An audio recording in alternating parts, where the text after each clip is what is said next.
Forum Komunikasi Relawan Ganjar Mahfud mendesak KPU melakukan pemungutan suara ulang karena banyaknya dugaan kecurangan di Pilpres 2024. Mereka berencana melapor ke Bawaslu dan Mahkamah Konstitusi terkait dugaan kecurangan ini.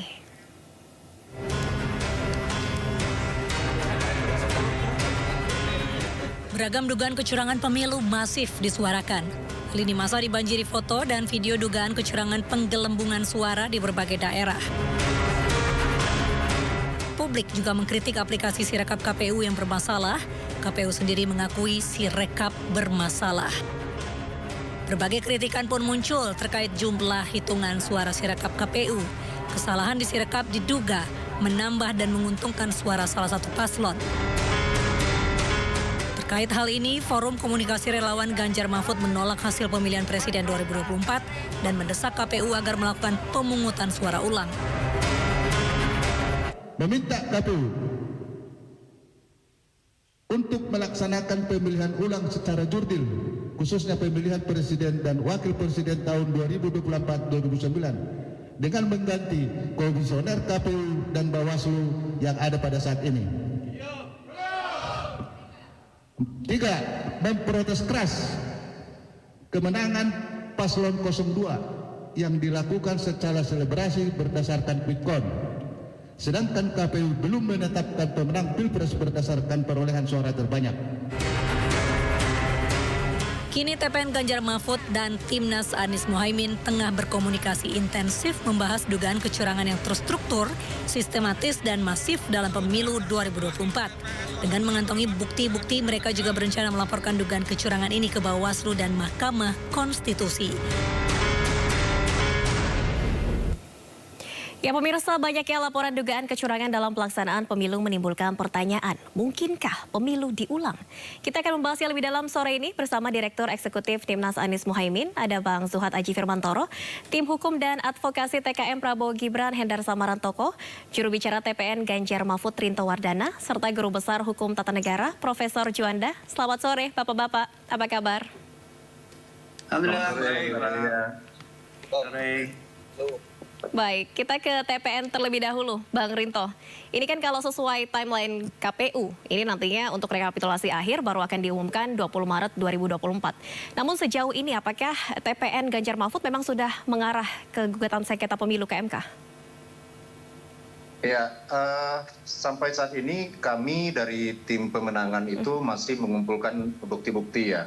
Okay. Ada banyak sekali video pelanggaran, dugaan-dugaan kecurangan yang kami terima sampai saat ini. Dan tentunya kami juga tidak sembarangan juga menerima bukti-bukti itu karena masih sangat mentah. Okay. Karena kami tidak bisa memverifikasi keabsahan daripada bukti-bukti yang diajukan kepada kami, sehingga harus diperiksa benar-benar secara teliti. Nah, untuk itu kami dari tim pemenangan nasional setelah menerima bukti-bukti itu, kami akan memutuskan apakah akan mengajukan sengketa di sengketa Pilpres di Mahkamah Konstitusi. Tapi sampai saat ini kami masih berkutat ke soal pengumpulan alat-alat bukti terlebih dahulu, begitu Mbak Nadia. Oke, Bang Rinto, alat bukti yang dikumpulkan sejauh ini apa saja? Apakah ini temuan-temuan video-video kecurangan di berbagai daerah, kemudian juga termasuk dengan aplikasi Sirekap yang banyak sekali salah data begitu? Iya. Sebenarnya salah satunya itu terkait dengan aplikasi Sirekap, dan kita melihat bahwa aplikasi Sirekap ini juga kan telah diakui bahwa ini sangat tidak berguna ya, karena Ketua KPU sendiri sudah mengatakan bahwa aplikasi ini memang tidak bisa dipakai saat ini karena hasil perhitungannya sangat tidak akurat dan cenderung mengakibatkan terjadinya kesimpang siuran daripada hasil rekapitulasi suara, sehingga muncul ajakan dari bawah untuk menghentikan proses quick count dan juga terkait dengan Sirekap ini. Makanya untuk itu kami melihat bahwa ada banyak bukti-bukti yang bisa kami ajukan nanti ke MK, tetapi kan tidak semua bukti bisa menjadi alat bukti karena harus diverifikasi satu persatu, sehingga ketika pada saat pembuktian di hukum acaranya nanti kami bisa membuktikan adanya TSM itu, karena memang proses TSM ini bukan ketika terjadi pemilihan saja, pencoblosan ya, tetapi jauh sebelum itu pra-pilpres itu sudah terjadi hal seperti itu, dan itu yang akan menjadi bukti yang berkesinambungan dan menjadi satu kesatuan dengan bukti yang pasca pilpres. Nah, Itu yang akan kami ajukan, Mbak Nadia. Oke, baik. Lalu dari TPN Ganjar Mahfud sendiri, Bang Rinto, apakah sejauh ini menilai seharusnya pemilu layak untuk diulang? Kalau kami lihat sekarang ini ya, banyak orang takut berbicara apakah ada mobilisasi daripada aparat. Aparat baik itu mulai dari kepala desa dan sampai ke atasnya, orang banyak takut untuk berbicara. Karena gini, akan sulit bagi kita untuk membuktikan adanya mobilisasi itu. Tetapi sebenarnya kalau kita mau bersuara, kita juga takut juga untuk ditekan sana-sini. Akhirnya jadi fitnah. Makanya kan kami lebih fokus terlebih dahulu untuk mengumpulkan alat bukti itu, apakah ada mobilisasi daripada aparat penegak hukum, aparat desa, dan lain-lain, dan juga bahkan mungkin money politik di lapangan ketika pada saat hari pencoblosan itu. Nah, makanya kami tidak mau terlalu jauh melangkah terlebih dahulu sebelum bukti-bukti yang kami siapkan itu kami siapkan dengan matang, seperti itu, Mbak Nadia. Oke, baik. Kita ke Timnas Amin, Bang Zuhad. Ini dari TPN Ganjar Mahfud masih akan mengumpulkan bukti-bukti terlebih dahulu untuk memutuskan apakah akan mengajukan gugatan sengketa pemilu ke MK. Kalau dari Timnas Amin sendiri, apakah sudah mengarah ke gugatan sengketa pemilu atau seperti apa? Masih mengumpulkan bukti-bukti juga? Ya, hampir sama dengan yang dikerjakan oleh kawan-kawan di tim 03. Hari ini kita juga masih fokus pada pengumpulan alat bukti. Hanya saja kan kita sudah sama-sama tahu sebagai sebuah peristiwa pelanggaran terhadap undang-undang pemilu ini kejadiannya sangat luar biasa kan, Mbak. Membuat fakta-fakta kecurangan yang fakta-fakta dugaan lah ya, dugaan kecurangan. Tapi ini kan saya selalu mengulang-ulang aja, Mbak. Peristiwa tentang mobilisasi kepala desa, lalu peristiwa soal kepolisian memanggil kepala desa dalam tempo yang dekat dengan pemungutan suara dan seterusnya, bansos. Itu secara sosiologis kan peristiwa-peristiwa yang tak terbantahkan. Implikasi terhadap proses pemungutan suaranya juga tidak terbantahkan secara sosiologis. Nah, hanya kita hari ini ditantang untuk membuktikannya secara hukum. Nah, untuk pembuktian secara hukum itu, maka kita membutuhkan alat-alat bukti. Alat bukti itu ada saksi, ada surat, ada macam-macam. Yang itu hari ini sedang kita kerjakan. Supaya kita bisa mengkonstruksi peristiwa-peristiwa sosiologis tadi itu menjadi peristiwa hukum. Nah, itu yang kita kerjakan hari ini. Oke, dari Timnas Amin, menilai apakah pemilu layak untuk diulang, Bang Zuhad? Nah, mengenai apakah pemilu layak diulang atau tidak, kita masih menganalisa sampai hari ini, Mbak. Karena kita sama-sama tidak ingin terjebak pada berita-berita hoax, lalu juga fakta-fakta yang membawa kita pada suasana yang istilahnya disinformasi itu.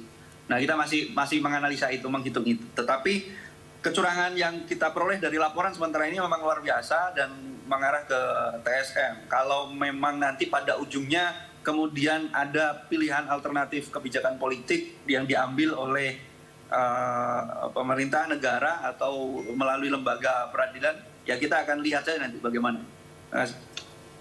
Oke, baik. Bang Hendar Sam, ini kan dari TPN dan Timnas Amin sedang mengumpulkan bukti-bukti karena menurut tim pemenangan paslon ini ada kecurangan yang terstruktur, sistematis, dan masif atau TSM ini. Dari kubu 02 sendiri tanggapannya Bang Hendar Sam? Ya, saya ingin mengatakan begini. Saya pribadi sudah ikut ke dalam barisan Pak Prabowo di tim hukum Pak Prabowo ini sejak 2014. 2014, 2019, dan saat ini 2024. Jadi saya tahu persis dinamika yang terjadi, ya, proses-proses yang terjadi di Mahkamah Konstitusi dan juga sebelum itu mengumpulkan data dan lain sebagainya.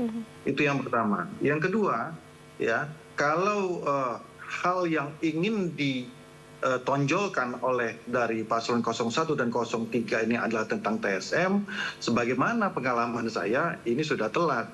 Karena apa? Satu, pertama, berdasarkan pasal 286 Undang-Undang Nomor 7 Tahun 2017 tentang pemilu. Nah, habis itu ada Perbawaslu juga Nomor 8 Tahun 2018 itu tentang TSM, bahwa itu ranahnya ada di Bawaslu. Nah, apakah kecurangan-kecurangan, dugaan kecurangan-kecurangan ini sudah pernah dilaporkan ke Bawaslu atau belum? Nah, harusnya di situ dulu. Ini harus dipahami oleh teman-teman dari 01 dan 03. Nah, apabila hal tersebut ditindaklanjuti, ya kemudian itulah nanti dilakukan PSU, ya kan? Nah, kemudian apabila hal tersebut ternyata tidak ditindaklanjuti, ya laporan tersebut, ya kalau ada laporannya, baru kemudian itu bisa dijadikan objek di Mahkamah Konstitusi. Nah, ya sepengetahuan saya bahwa 01 dan 03 nggak pernah mempermasalahkan hal ini. Ini hanya menjadi dialektika dan narasi-narasi yang isu-isu pada saat kampanye saja. Nah, sedangkan kita dari 02 ini begitu gencar dan rajin untuk melaporkan hal tersebut ke Bawaslu. Karena kita ingin tertib ya secara administratif dan mematuhi undang-undang yang ada. Jadi dugaan-dugaan pelanggaran yang terjadi contohnya oleh 01 ya, melalui pendamping desa, sebagaimana kita ketahui bahwa itu terorganisir ya dugaan kita seperti itu, dan itu sudah kita laporkan ke Bawaslu. Begitu juga dengan dugaan-dugaan intimidasi dan lain sebagainya yang dilakukan oleh paslon 03. Contoh, kita nggak usah jauh-jauh ya, PJ Bupati Sorong, dan itu sudah terbukti ya bahwa sebuah lembaga negara dengan PJ Bupati dan itu melakukan Bang Hendarsam, mohon maaf Bang Hendarsam. Baik, kita lanjutkan kembali dialognya. Bapak-bapak mohon maaf sekali tadi terpotong. Kita ke Bang Hendarsam kembali. Bang Hendarsam, ini tadi poin terakhir Anda bahwa jika tim pemenangan dari paslon 01 dan 03 mau membuktikan kecurangan pemilu yang terstruktur, sistematis dan masif ini sudah terlambat, begitu? Ya begitu memang. Jadi memang kan berdasarkan Undang-Undang Pemilu ya, pasal 286 dan Perbawaslu Nomor 8 Tahun 2018 kan sudah memang seperti itu. Jadi dugaan pelanggaran itu ya apabila terjadi ingin mendalilkan masalah TSM itu harus dilaporkan dulu ke Bawaslu. Nah, yang jadi pertanyaan apakah itu sudah dilakukan atau tidak oleh 01 dan 03. Nah, saya ulang lagi, berdasarkan pengetahuan saya, ya, narasi-narasi dugaan pelanggaran pemilu dan lain sebagainya, ini kan hanya wacana-wacana saja yang ada di publik dan tidak pernah dilaporkan. Nah, bahkan kita telah melakukan hal yang sebaliknya. Dugaan pelanggaran 03 itu terjadi di Wonogiri, Boyolali, Lampung Utara, di Jember, Malaysia, BP2MI, Sorong, Simalungun, dan lain sebagainya. Begitu juga dengan 01, pendamping desanya, Madura juga sudah tercoblos, di Lampung Utara. Semuanya sudah kita laporkan ke Bawaslu. Nah, itu memang sarananya. Jadi artinya apa? Kalau ini ditindaklanjuti, maka kemudian baru itu bisa masuk ranah MK. Kalau artinya apa? Kesimpulan apa yang dari saya sampaikan, jika ini tidak dilaporkan sebelumnya ke Bawaslu dan ini masuk langsung ke Mahkamah Konstitusi, maka konstitusi permohonan TSM tersebut saya pastikan akan kandas merujuk kepada ya pengalaman dan jurisprudensi di PHPU 1 tahun 2019 kemarin, bahwa MK tidak berwenang untuk memeriksa masalah TSM ya. Jadi hal-hal lah yang bisa kita sampaikan gitu loh. Jadi nah tinggal artinya apa ya, mau dikatakan tadi ini MK adalah mahkamah kalkulator, ya kenyataan dan amanat undang-undang memang seperti itu.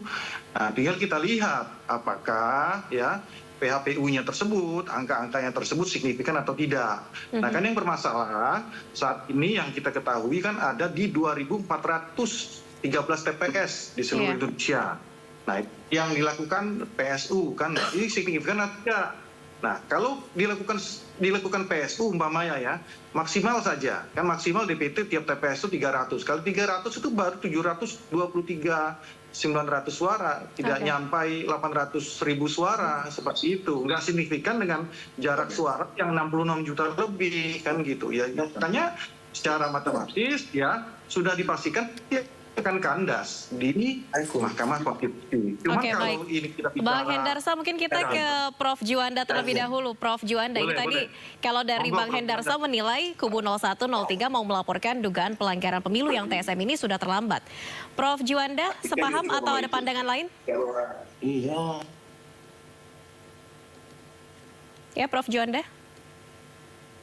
Ya jelas ya, saya pikir antara tiga pasangan itu kan 1 dan 3 sama-sama bergerak dalam satu arah dan tujuan, dan memang 02 pasti akan berbeda.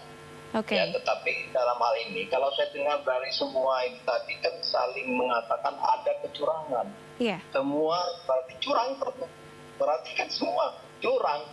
Nah, persoalannya adalah bagaimana kecurangan ini jangan hanya disampaikan di media, dan saya beberapa kali di media massa, di TV maupun di radio elektronik itu sudah saya sampaikan bahwa kalau memang ada dugaan kecurangan, tentu tugas dari para tim khususnya ahli hukum masing-masing untuk menyiapkan alat bukti, membuktikan itu nanti di MK.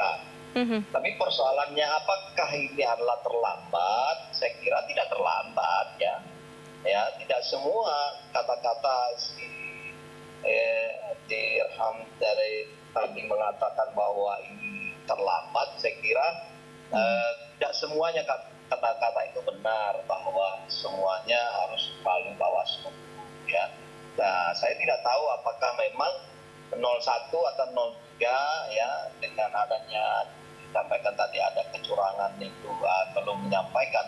Memang sepantasnya disampaikan kepada Bawaslu kalau ada dugaan kecurangan atau hal-hal terjadi pelanggaran. Tetapi bukan berarti itu akan menghambat, menghalangi 01, 02 atau 03, katakanlah saya mengatakan 02, kenapa?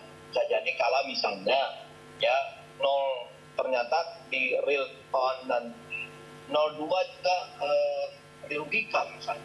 Jadi itu 02 bisa juga melakukan gugatan ke MK. Jadi oleh karena itu saya kira tidak akan menghalangi dengan tidak dilaporkan kepada Bawaslu. Soal secara undang-undang jelas dimungkinkan setiap pihak yang menganggap ada kerugian ya, salah satu maka jalur terakhir dari keputusan KPU nanti Mahkamah Konstitusi. Tinggal problemnya adalah harus mampu membuktikan atas gugatan itu sendiri, harus mampu. Nah, ini yang memang saya sampaikan itu pekerjaan dari tim hukum. Nah, oleh karena itu tim hukumlah yang bekerja semaksimal mungkin untuk membuktikan apa yang dituntut atau digugat nanti. Terima kasih.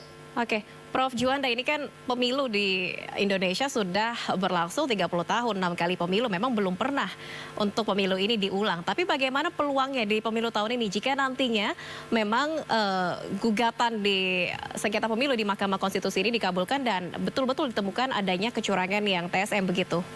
Bagaimana peluangnya, Prof. Juanda? Ya, peluangnya kan masih terbuka lebar ya. Itu kembali kepada ini kan persoalan hukum ya. Persoalan hukum artinya sepanjang bisa dibuktikan oleh siapapun pasangan yang menggugat ke Mahkamah Konstitusi, misalnya itu biasanya itu kan kalau sudah memang bisa dibuktikan TSM misalnya, terstruktur misalnya, terstruktur apa misalnya, baik sebelum pemilu maupun setelah, baik sebelum pemungutan suara maupun setelah pemungutan suara misalnya.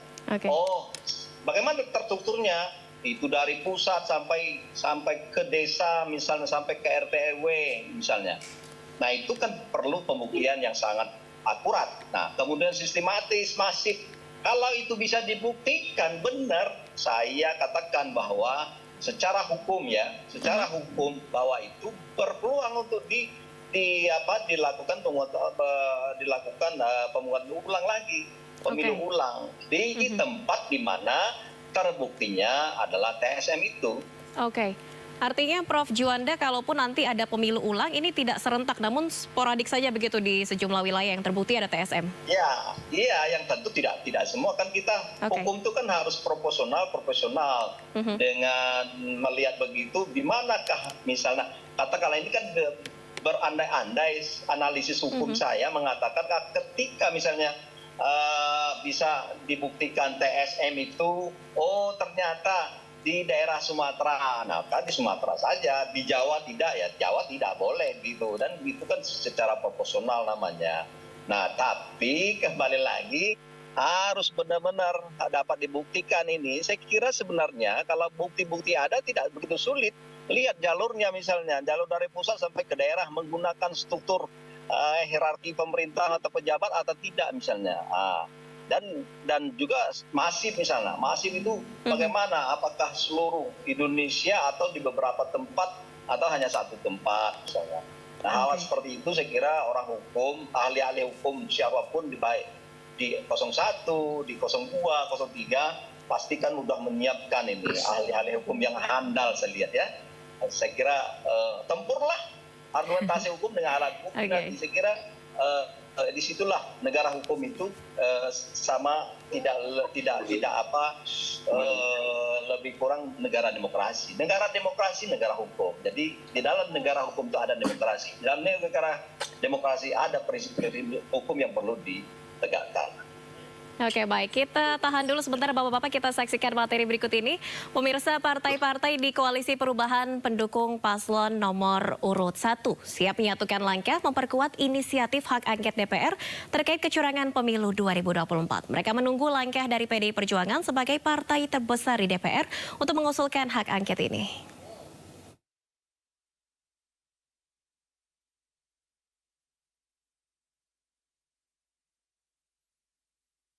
Ketika Pak Ganjar menyampaikan keinginan untuk melakukan angket itu, fraksi PDI Perjuangan adalah fraksi yang terbesar. Kami yakin bahwa Koalisi Perubahan, Partai Nasdem, Partai PKB, Partai PKS akan siap untuk bersama-sama. Jadi siap, saya memandang dengan adanya inisiatif angket, proses di DPR bisa berjalan. Kami siap dengan data-datanya dan di bawah kepemimpinan fraksi terbesar, maka proses DPR bisa berjalan. Saya yakin Partai Koalisi Perubahan siap untuk menjadi bagian dari itu. Baik, kita lanjutkan kembali Bang Zuhad. Ini dari paslon nomor urut 1 tadi Anies Baswedan menyebut sudah mempersiapkan langkah ke arah hak angket DPR. Dari Timnas Amin, bagaimana sejauh ini untuk persiapan dan langkahnya? Oke, baik. Dalam perspektif politik tentu rekan-rekan di partai politik yang akan lebih paham soal mau hak angket atau tidak. Tetapi dalam perspektif hukum kita hanya memberi catatan tadi, selama memang koridor hukum memungkinkan untuk dilakukan ya sah-sah saja Mbak, nggak ada masalah itu. Sama seperti ketika kita sekarang mau menggugat ke Mahkamah Konstitusi kan ada prosedurnya.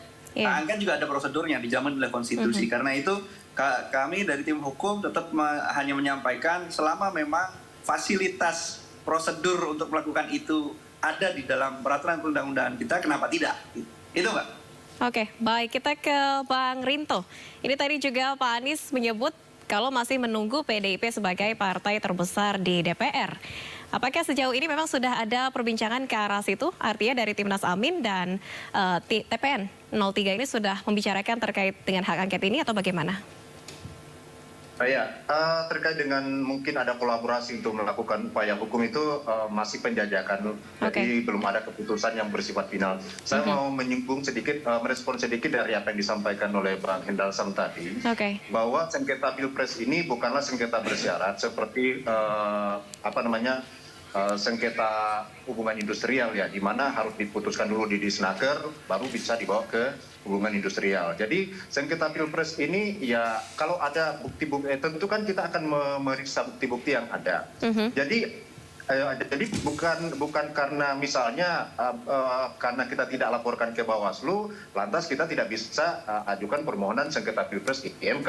Jadi di sini yang diperiksa tentunya kan bersifat substansif, yaitu satu adanya perhitungan suara, selisih perhitungan suara, lalu kemudian bagaimana membuktikan adanya TSM itu. Karena apa? Sengketa Pilpres ini kan memang sudah dibuat instrumennya untuk merespon jika ada pelanggaran atau sengketa-sengketa selama Pilpres berlangsung.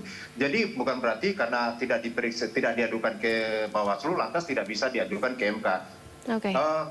Tim hukum 03 juga sering sudah banyak mengadukan adanya kecurangan-kecurangan itu di Bawaslu, dan beberapa juga sudah direspon, dan satu hal yang monumental itu adalah ketika diadukannya terkait dengan bagi-bagi susu di HI oleh Cawapres 02, dan itu dinyatakan bahwa itu bukan pelanggaran, dan ternyata itu berbuntut. Ada yang mengatakan itu pelanggaran, lalu kemudian dilempar kepada Pemprov.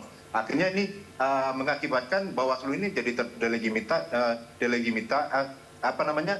tidak bisa kita dijadikan pegangan gitu loh, apa yang menjadi keputusan daripada Bawaslu itu, sehingga untuk menguji hal itu kita bawa ke MK untuk membuktikan apakah benar ini bukan pelanggaran atau tidak, karena ini kan kita mau membuktikan adanya TSM ini. Jadi karena ada TSM inilah kita bisa mengajukan itu ke MK. Begitu Mbak Nadia. Oke, baik. Bang Hendarsa mungkin tanggapannya, dan tadi juga dari Profesor Juanda ini menilai peluang masih terbuka lebar agar pemilu bisa diulang lagi. Mungkin secara sporadik saja di sejumlah wilayah yang terbukti ada kecurangan TSM. Dari kubu 02 sendiri menilai kalau nanti pemilu ini diulang apakah akan merugikan atau optimis hasilnya sama seperti saat ini? Bang Hendarsa. Nah, dianggap merugikan atau tidak, kami bahkan optimis ini akan menguntungkan, malah kalau dilakukan PSU di beberapa tempat, ya kan, nanti akan dilakukan bertempat, malah suara 02 yang akan membengkak. Nah itu yang sebenarnya karena apa? Kita sudah rajin sekali ya dari tim hukum dan advokasi ini melakukan laporan ke Bawaslu,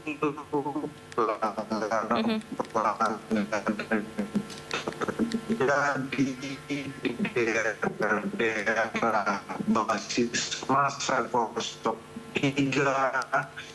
dan terus TSM yang dilakukan oleh 01 melarang. Tergantung daripada nanti menanggapi sedikit untuk Adinda saya sudah jelaskan tadi. Saya sudah pengalaman ya, ini saya sudah hampir 15 tahun ini ngurusin masalah di Mahkamah Konstitusi, khususnya masalah Pilpres gitu loh. Jadi kalau memang tidak diajukan TSM ini ya, isu TSM yang tidak diajukan di Bawaslu, ya kemungkinan besar ketika itu diajukan ke Mahkamah Konstitusi pasti akan kandas.